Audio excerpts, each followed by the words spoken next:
Assalamualaikum warahmatullahi wabarakatuh. Perkenalkan, nama saya Berat Wujudaan dengan NIM F1G1230001. Pada kesempatan kali ini saya akan memberikan tutorial mengenai bagaimana cara membuat sebuah data atau sebuah database yang berasal dari sebuah contoh nota di dunia nyata. Di sini kita akan menggunakan nota pesanan dari aplikasi Shopee untuk membuat sebuah database yang mencakup semua data yang ada di nota pesanan ini. Oke, karena ini bentuknya, nota pesanan ini adalah bentuk yang umum di kita jumpai di kehidupan kita sehari-hari, maka terlebih dahulu agar ini bisa menjadi sebuah database, terlebih dahulu kita perlu membentuk ulang semua data-data yang sudah ada di nota pesanan ini menjadi bentuk database, atau kita bisa katakan kita normalisasi.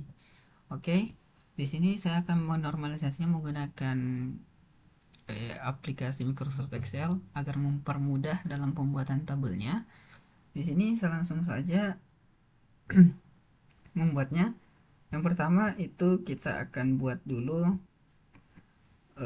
normalisasi dalam bentuk tabel universal atau tabel yang mencakup seluruh data yang ada pada nota pesanan ini.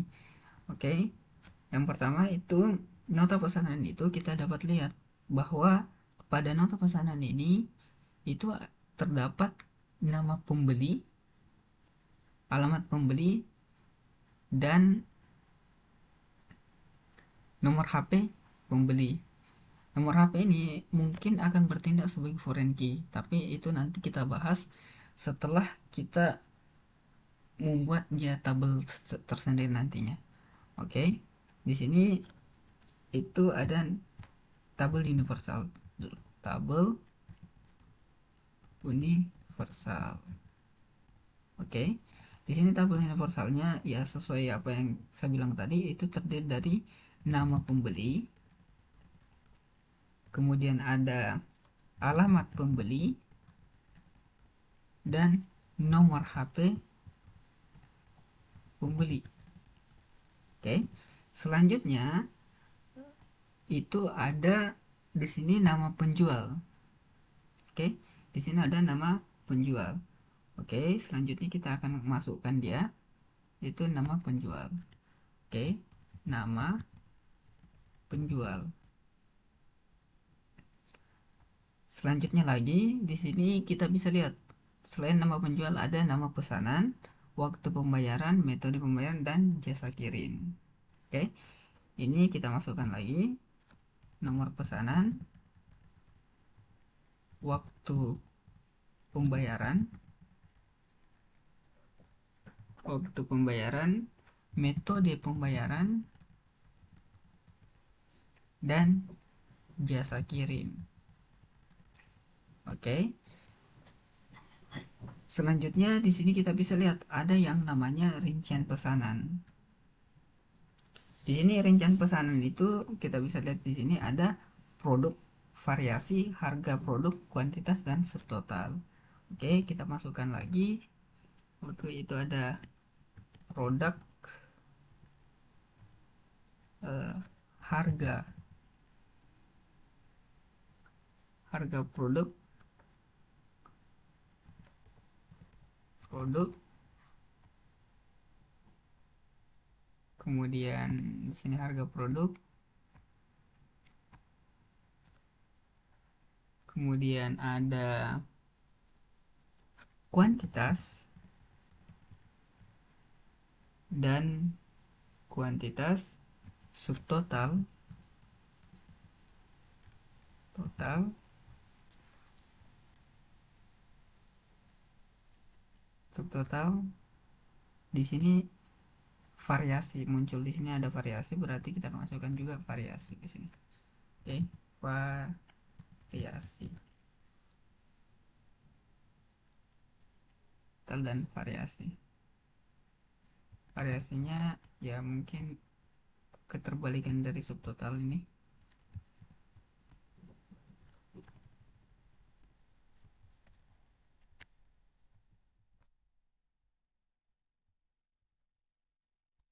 sini variasi. Oke. Nah, di sini selanjutnya ada, kita lihat lagi, itu ada yang namanya biaya layanan dan biaya penanganan di sini. Kemudian ada eh, biaya pengiriman juga termasuk karena ada subtotal pengiriman di sini.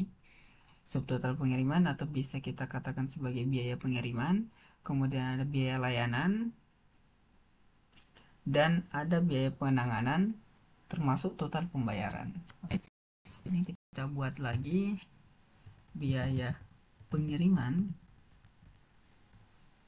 biaya layanan, biaya penanganan. Oke, di sini ada biaya penanganan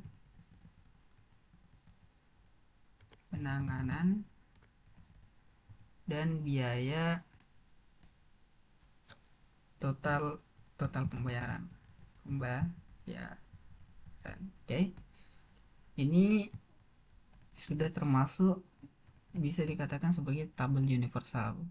Tabel yang mencakup segala data yang ada di nota nota ini, nota pesanan ini. Oke.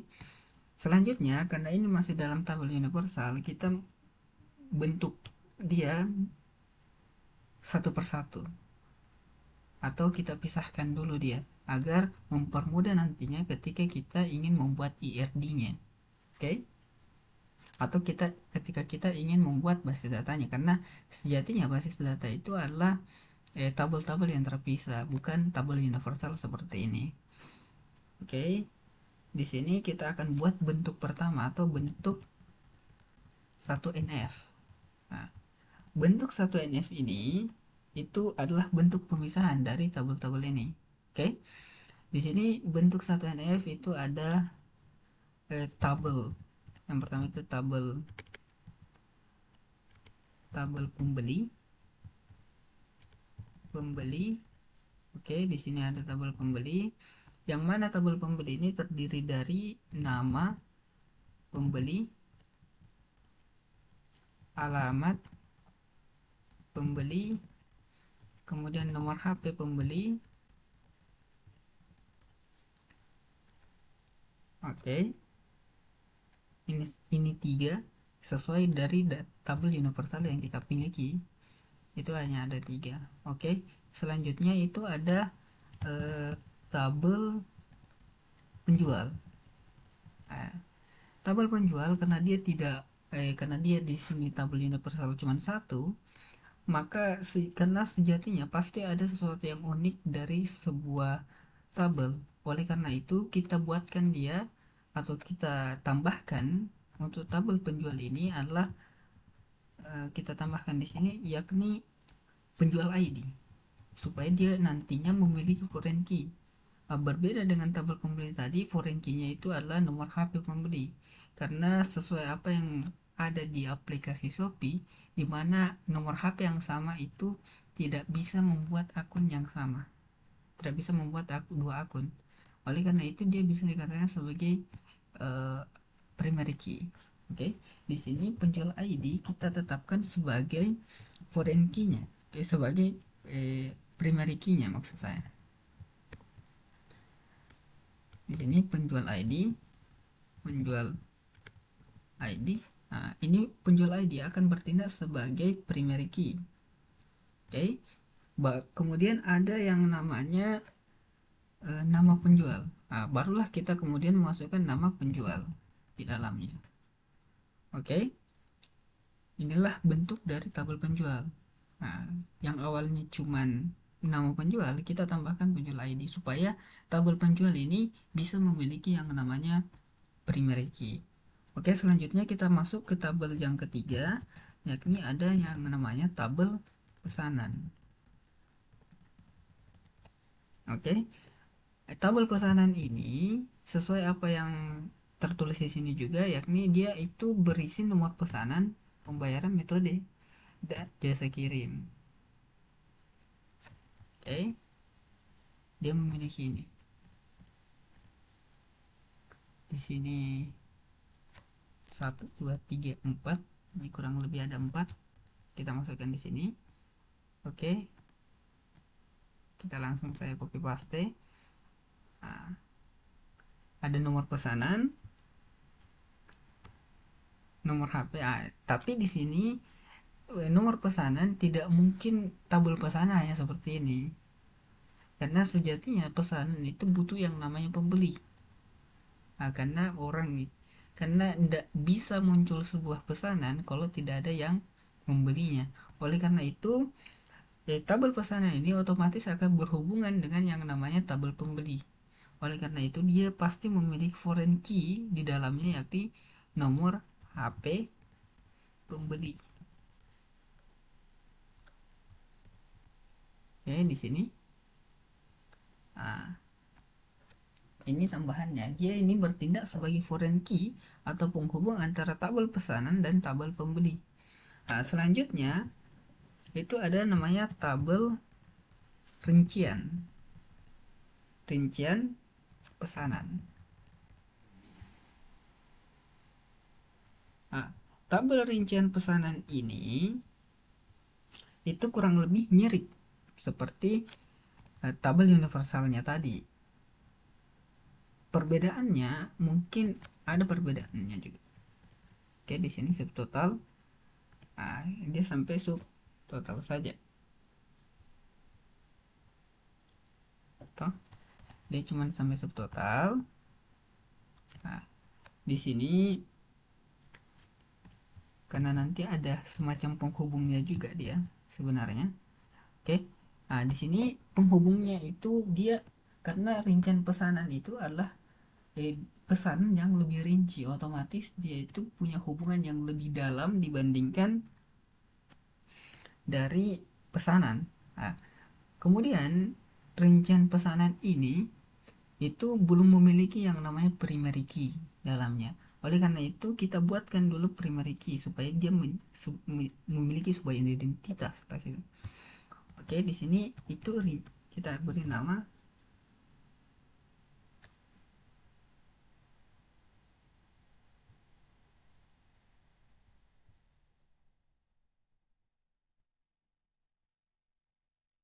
kita beri nama di sini rincian ID. Oke, di sini rincian ID, di mana rincian ID ini adalah primary key yang kita ciptakan untuk tabel pesanan ini. Oke, selanjutnya rincian pesanan ini jelas rincian pesanan juga akan terhubung dengan eh, nomor pesanan, karena rincian pesanan adalah bentuk yang lebih rinci dari sebuah pesanan gitu. Jadi otomatis dia mengambil data dari tabel pesanan. Oleh karena itu dia pasti memiliki foreign key dari tabel pesanan. Oke, di sini saya buat nomor pesanan. Oke, di sini nomor pesanan kita buat. Selanjutnya kita buat yang namanya tabel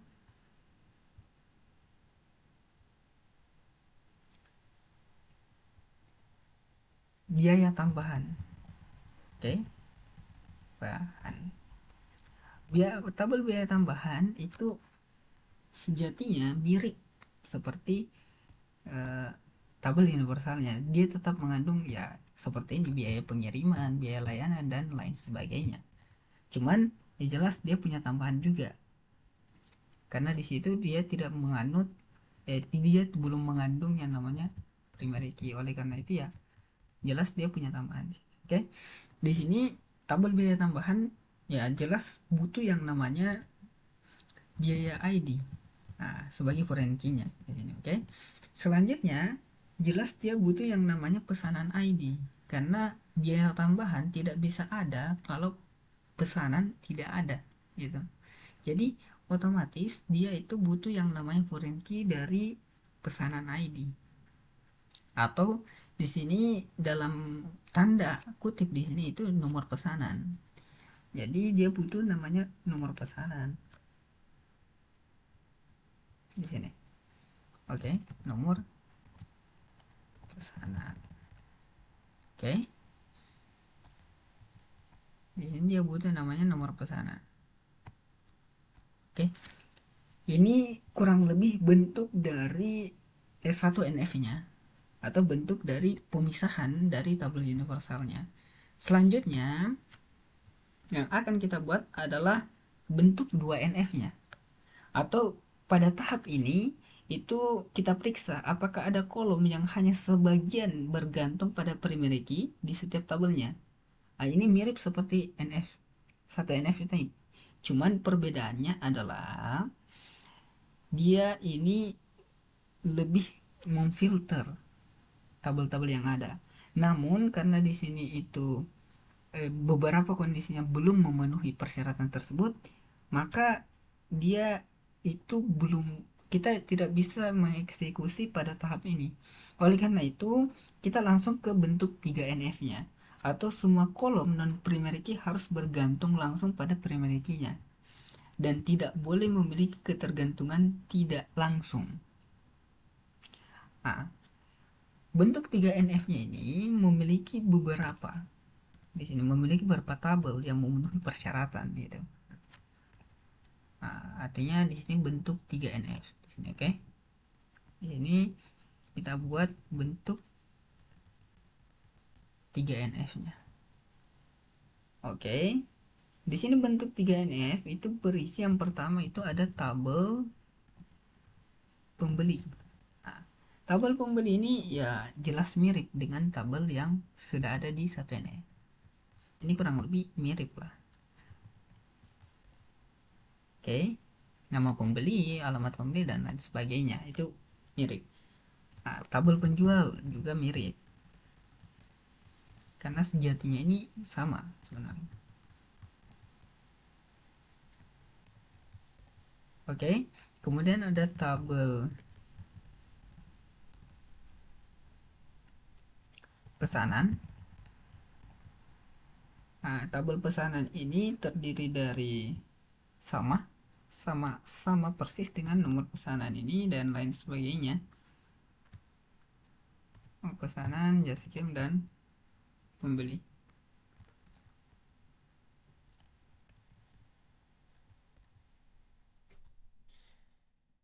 Dan nomor HP. Ah, cuman pada situasi ini itu ada sedikit tambahan, yakni pesanan air.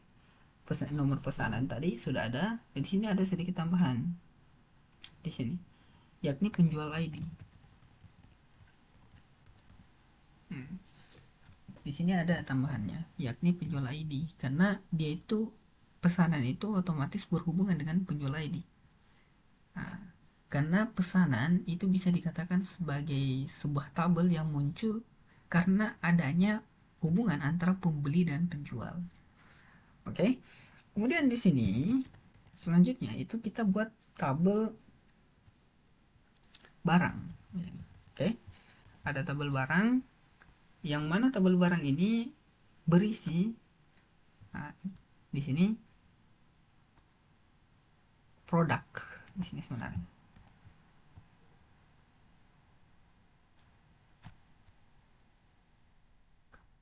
Nah, dia ini produk sebenarnya. Ini tabel barang atau produk gitu. Nah, tabel barang belum mempunyai primary key. Oleh karena itu kita buatkan lagi yang namanya barang ID. Oke, di situ jadi dia punya namanya primary key. Selanjutnya itu ada namanya tabel rincian pesanan. Tabel rincian pesanan.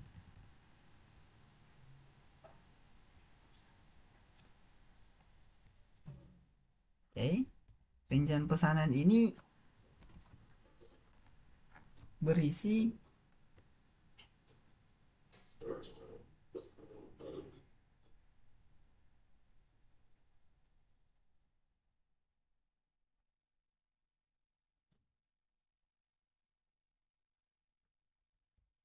di sini dia ini mau sudah berisi bisa saya katakan sudah tidak lama lagi.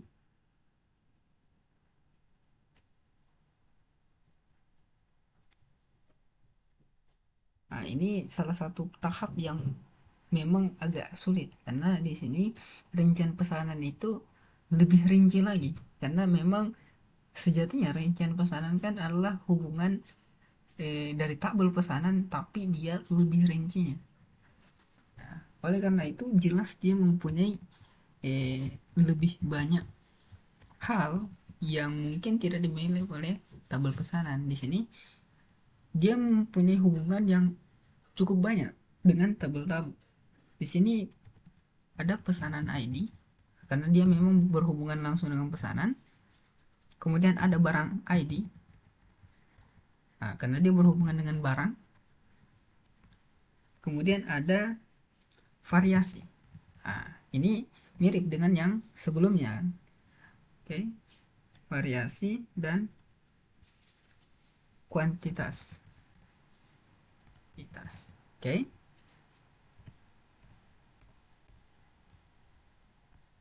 Oke, kuantitas ini. Kemudian ada namanya tabel biaya tambah. Oke. Tabel biaya tambah ini jelas dia berisi mirip tadi yang pertama.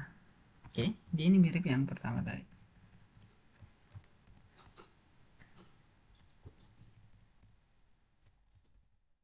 Oke, total pembayaran, biaya ini dan lain sebagainya itu mirip karena memang dia tidak terlalu banyak berhubungan dengan hal-hal yang tadi.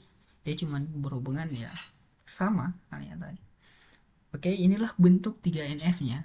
Nah, perbedaannya itu terletak pada bentuk 3NF yang jauh lebih rinci dan jauh lebih membagi-bagi dibandingkan bentuk 1NF-nya tadi. Nah, untuk bentuk 2NF-nya itu memang beberapa mungkin tidak memenuhi syarat sehingga bentuk 2NF-nya ini tidak bisa ada. Oke, selanjutnya kita akan membuat ERD-nya. Oke. Oke, selanjutnya di sini kita akan membuat ERD-nya. Nah, di sini sesuai apa yang telah kita buat di Excel ini atau Microsoft Excel ini, kita akan coba buat dia dalam bentuk ERD-nya.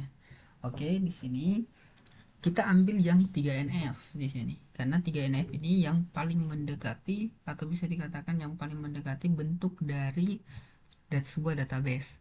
Oke, di sini kita bisa lihat bahwa dalam bentuk ini ERD-nya ini memiliki beberapa entitas di sini. Itu ada pembeli, penjual, kemudian ada pesanan. Di sini pesanan mungkin akan bisa berelasi, yang ini pesanan ini akan pasti berelasi dengan nomor pembeli dan penjual ID. Jadi dia pasti ada di tengah-tengah antara tabel pembeli dan tabel penjual. Oke, selanjutnya di sini kita bisa lihat ada tabel barang. Di sini tabel barang mungkin dia tidak akan berelasi atau membuat entitas tersendiri yang mungkin nantinya dia akan berelasi di tabel rincian pesanan di nanti sini karena ada barang ID. Kemudian ada tabel biaya tambah. Di sini tabel biaya tambah kita bisa lihat bahwa tabel biaya tambah ini akan berelasi dengan pesanan lagi dan ya cuman pesanan di sini. Oke, di sini kita bisa lihat bahwa pesanan itu memiliki banyak sekali relasi pada dirinya. Mungkin ada sekitar di sini, mohon maaf, di sini saya ganti supaya tidak membingungkan, yakni nomor pesanan agar tidak membingungkan bahwa ya pesanan ID itu apa. Oke, ini saya ubah jadi nomor pesanan supaya konsisten lah dari awal hingga akhir. Oke, di sini ada pesanan, dia akan berelasi dengan kurang lebih berapa tabel, ya ada dua tabel, jadi dia punya relasi di dua tabel.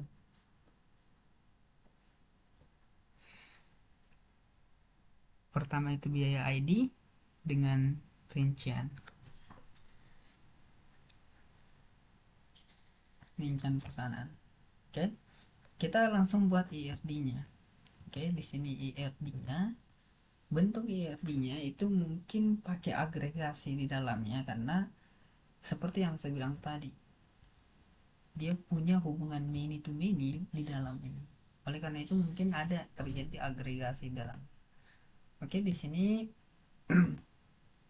sebelumnya kita buat 5 reputable. Oke, kita sesuaikan saja jumlah tambah 1, 2, 3, 4, 5, 6. Oke, di sini ada 6 tabel. Kita kurang lagi 1. Oke, di sini ada 6 entitas atau 6 tabel lah bisa dikatakan, di mana tabel-tabel ini akan saling berelasi. Adapun relasinya mungkin bisa jadi menciptakan namanya agregasi atau bisa dikatakan semacam entitas baru. Nah, dalamnya mungkin karena hubungan many to many ataupun apapun itu. Oke, selanjutnya di sini kita namakan tabelnya itu namanya penjual, kemudian ada namanya pembeli, kemudian ada pesanan, kemudian ada nomor pesanan, kemudian lagi ada namanya rincian pesanan. Di sini kita kasih besar sedikit. Oke, di sini ada namanya sudah rincian pesanan, ada biaya tambah. Oke, nah di sini kita sudah punya 6 entitas sesuai apa yang sudah ada di normalisasinya tadi. Kita gunakan tadi metode normalisasi. Nah, kita lihat dulu. Ini penjual ini itu punya apa-apa saja. Di sini penjual itu punya penjual ID dan nama penjual. Foreign key-nya itu penjual ID. Nah, kita bedakan sedikit di sini saya gunakan ini. Nah, ini bentuk foreign key. Ini penjual ID atau primary key-nya. Kemudian ada ini. Selanjutnya ini ada yang namanya nama penjual. Di sini nama penjual.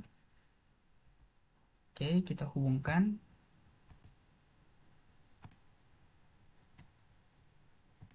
Oke, sini coba sedikit nama penjual. Oke, di sini sudah tercipta yang namanya entitas penjual yang memiliki atribut kurang lebih seperti inilah. Oke, selanjutnya itu ada pembeli. Nah, atribut pembeli itu bisa dikatakan cukup banyak di sini. Itu ada nama pembeli, alamat pembeli, dan nomor HP pembeli. Oke, sini, nah kemudian ini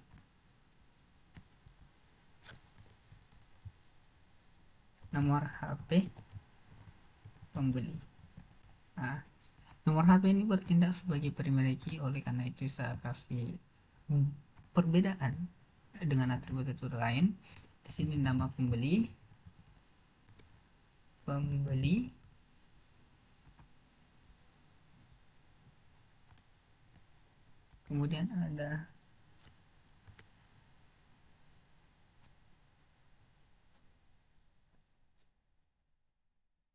kemudian di sini ada nama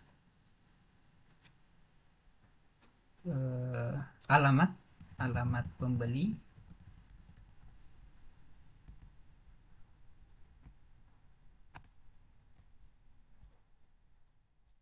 Oke, di sini alamat pembeli.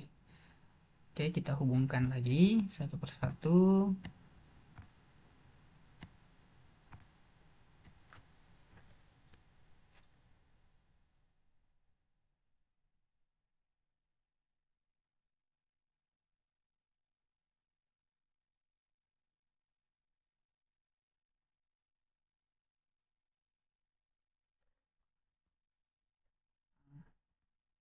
Ini sudah jadi. Setelahnya kita akan coba yang ini yang lagi, pesanan lagi.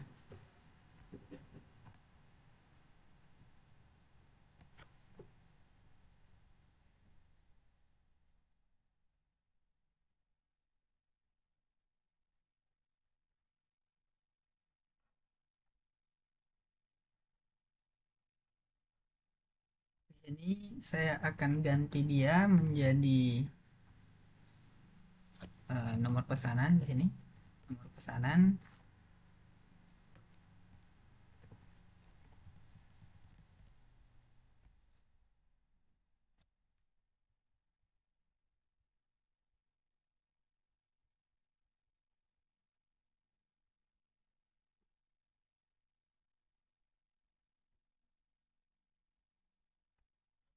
Di sini nomor pesanan, eh, waktu pembayaran di sini berapa, kita hitung dulu berapa entitas, satu dua tiga, ada kurang lebih tiga di sini, empat entitas dengan primary key-nya. Oke, karena adapun foreign key-nya itu belum bisa kita hitung karena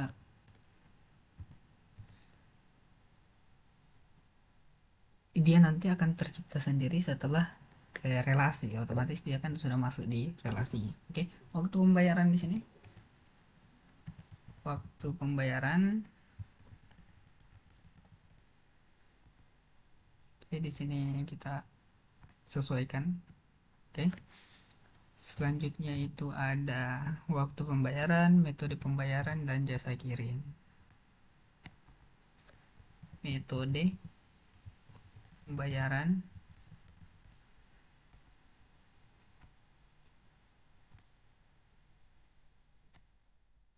dan jasa kirim. Di sini jasa kirim.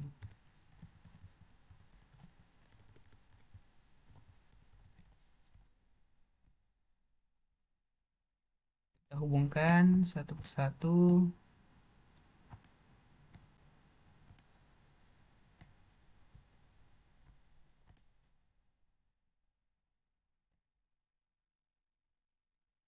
Oke, di sini kita hubungkan dulu. Oke, kita sesuaikan bentuknya. Oke, selanjutnya itu untuk eh, entitas rincian pemesanan. Pesanan di sini itu berhubungan dengan dua, nomor pesanan dan barang ID. Otomatis dia akan berada di tengah-tengah juga. Rincian pesanan di sini dia akan memiliki dua. Sini rincian pesanan itu barang ID, variasi, dan tiga rupanya. Kuantitas, harga, kuantitas, oh ya, maaf, di sini rupanya cuma variasi dan kuantitas. Variasi dan kuantitas. Variasi. Jadi ini tidak ada. Ini kita alihkan saja.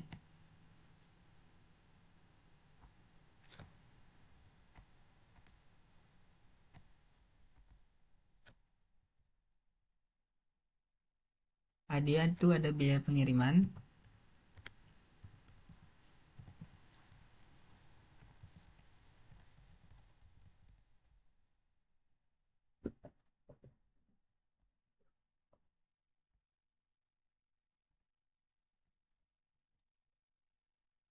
Biaya pengiriman, kemudian ada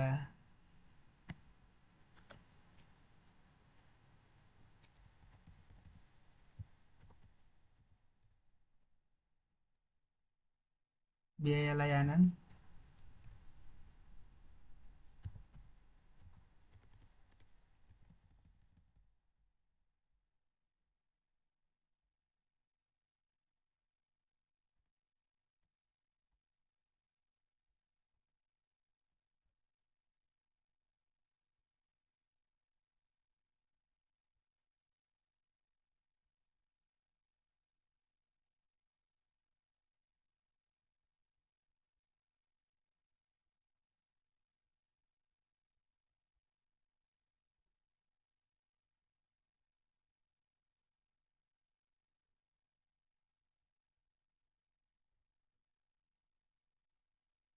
Kemudian di sini ada biaya layanan. Dan selanjutnya itu ada eh, biaya penanganan di sini. Biaya penanganan.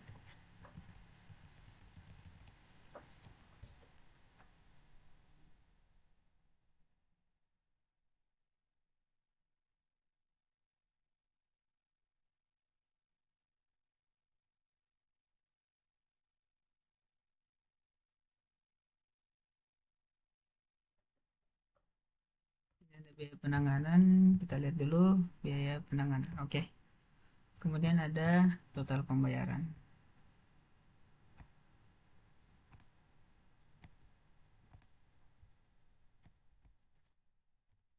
Ini total pembayaran.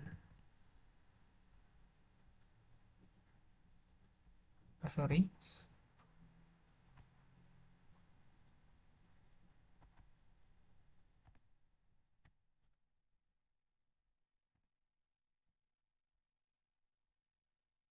Nah, setelahnya itu nanti kita akan satukan satu persatu.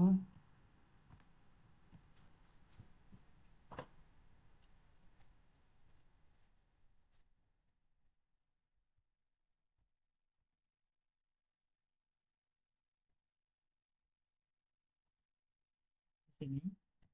Oke, ini kita satukan.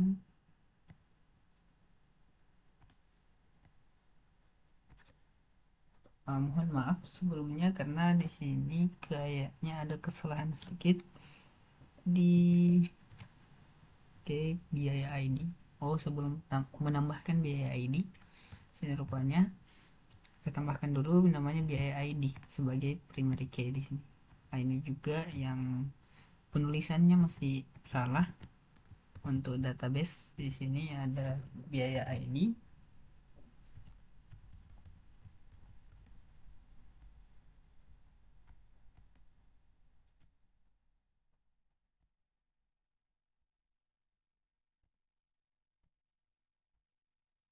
Oke, di sini kuantitas variasi rincian ID.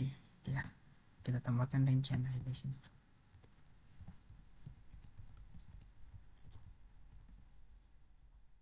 Oke, selanjutnya di sini kita kasih nama metode di sini ya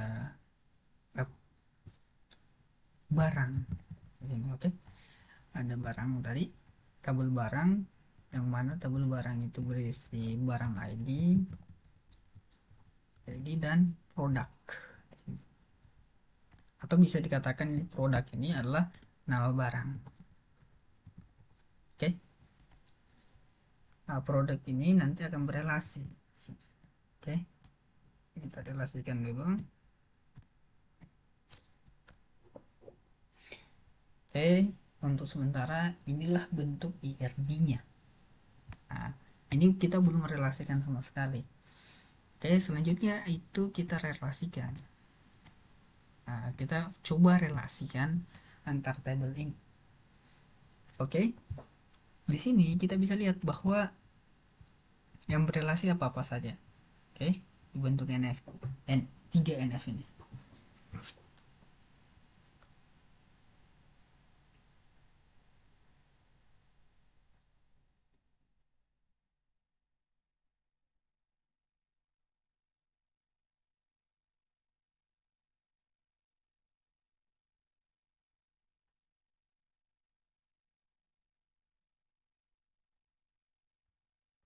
Oke, di sini coba kita relasikan dulu.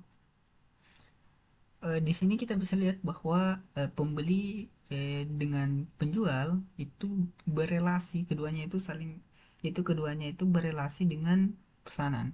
Oke, karena di sini kita bisa lihat bahwa ada foreign key-nya di sini di tabel pesanan itu ada nomor HP dan penjual ID. Oleh karena itu otomatis tabel penjual dan tabel pembeli itu akan berelasi dengan tabel pesanan. Oke, di sini kita akan buat dia berelasi. Coba kita akan buat dia berelasi. Oke, di sini saya akan buat dia berelasi. Nah, kita sesuaikan dulu bentukannya.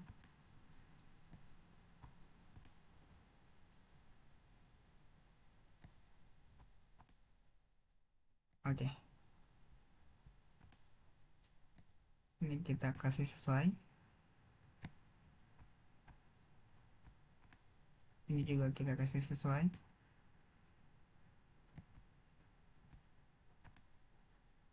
Oke,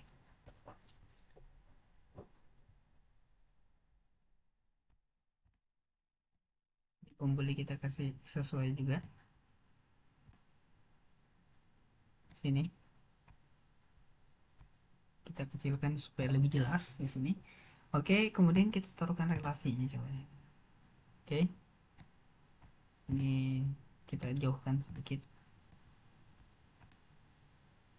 Oke, relasi antara pembeli dengan pesanan itu adalah eh, melakukan melakukan atau pembeli melakukan pesanan, gitu. Relasinya bisa dikatakan seperti itu.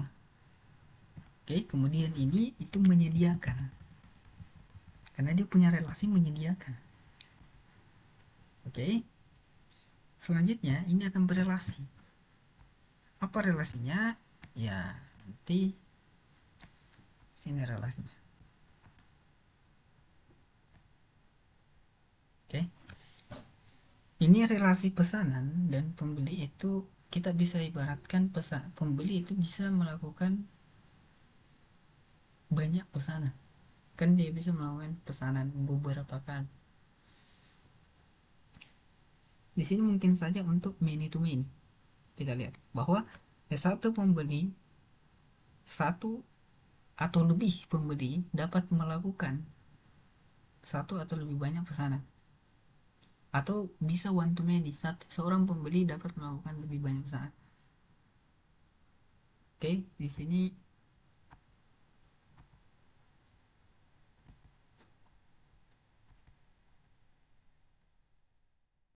kita akan membuat relasi antara antara entitas-entitasnya.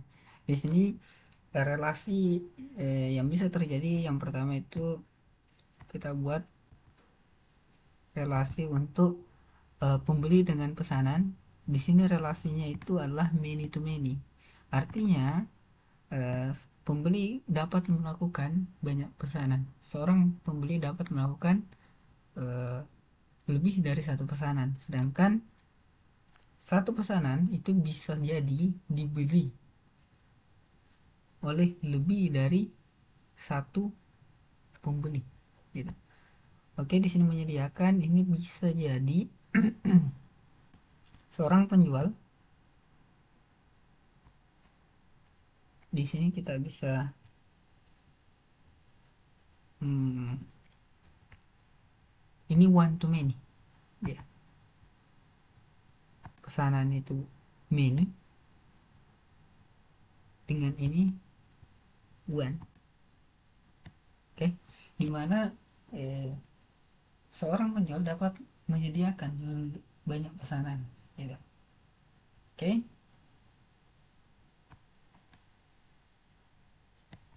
selanjutnya adalah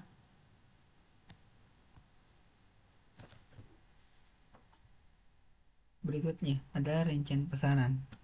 Nah, karena hubungan many to many ini ya otomatis secara otomatis terjadi agregasi di antara eh, pembeli dengan pesanan ini. Oke, di sini ada.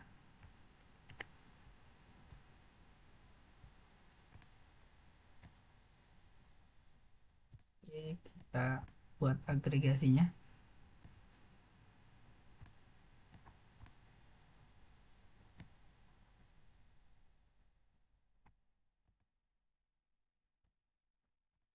Di sini agregasinya. Oke, lower sectionnya. Nah,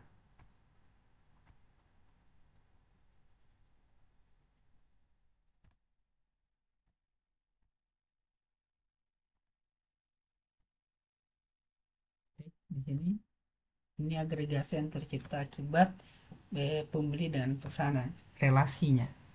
Oke, selanjutnya ada rincian dan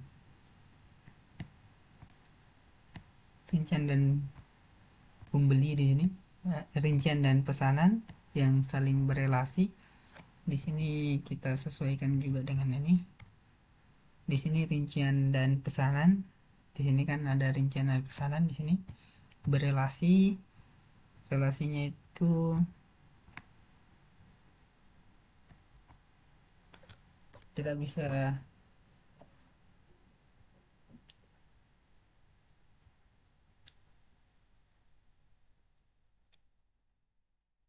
kita bisa kaitkan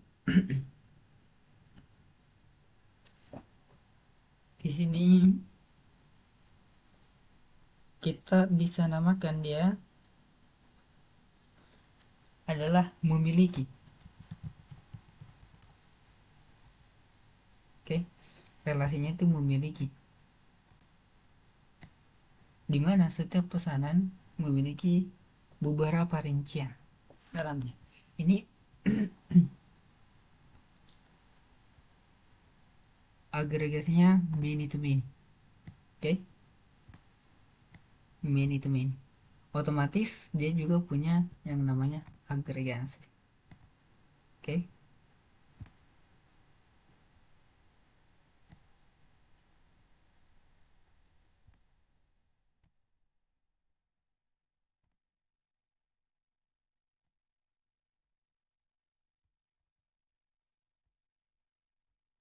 Nah, ini agregasi. Ini kita edit saja. Oke, agregasi. Selanjutnya ada pesanan dan biaya tambah di sini. Pesanan dan biaya tambah. Oke. Di sini pesanan dan biaya tambah. Pesanan dan biaya tambah. Oke. Ini berelasi. Nah, relasinya itu pesanan dan biaya tambah itu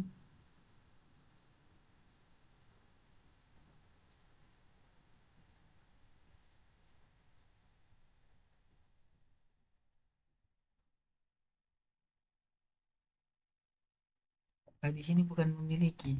Coba kita ganti mencakup atau apa bagus? Mencakup, anggaplah mencakup.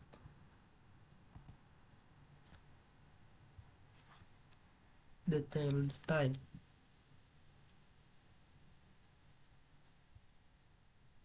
Oke, kemudian ada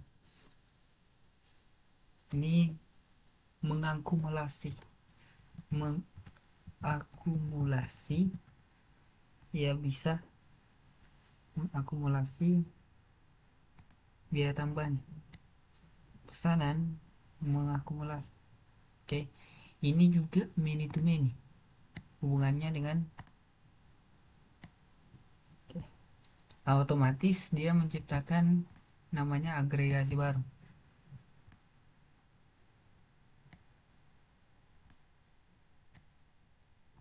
Oke, agregasinya muncul.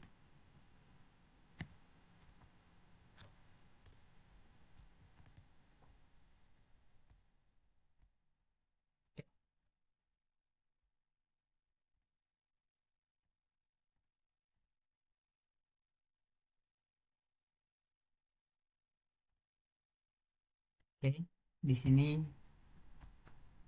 rincian. Oke, bisa barang dengan rincian.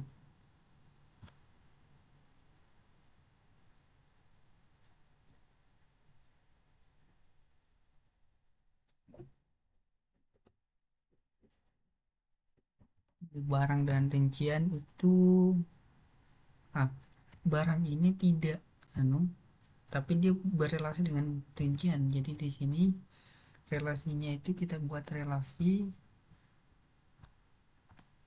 Oke, di sini dia memang berelasi di sini. Oke, supaya tidak mengganggu kita terus begini. eh di sini barang dan rincian itu berelasi sebagai, tunggu dulu. Oke, dia berelasi, nama relasinya adalah hmm, barang dan rincian itu adalah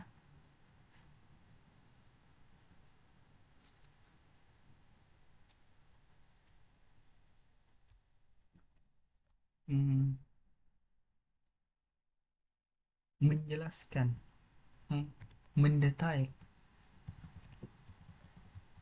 mendetailkan. Ah,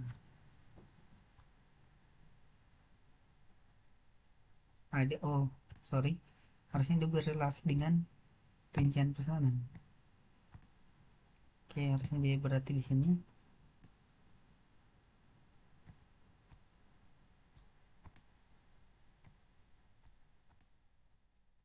Oke, many to many dengan ini. Ah, kita ubah sedikit tata letaknya supaya lebih bagus.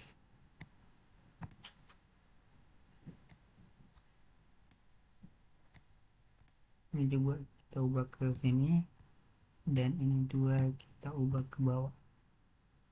Oke.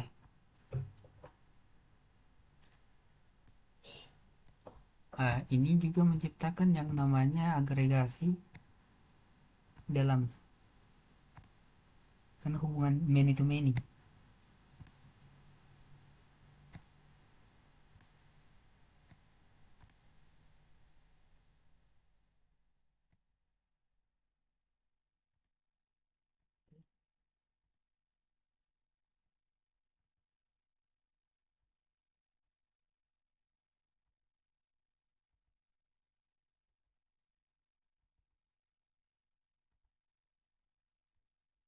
Oke, di sini many to many kita bisa lihat bahwa inilah kurang lebih bentuk dari IRD untuk basis data eh, nota pesanan Shopee yang awalnya seperti ini. Kalau kita buat IRD-nya akan jadi seperti ini, dan kalau kita buat normalisasinya akan jadi seperti ini. Oke, itulah eh, tutorial bagaimana cara membuat IRD dan normalisasi untuk membuat sebuah data yang dari berasal dari data yang kita jumpai dalam kehidupan kita sehari-hari, yang bentuknya itu tidak sesuai dengan basis data yang ada, dan kita membuatnya, basis data tersebut, membuat data tersebut agar sesuai dengan ketentuan basis data. Oke, sekian dari saya ucapkan wassalamualaikum warahmatullahi wabarakatuh.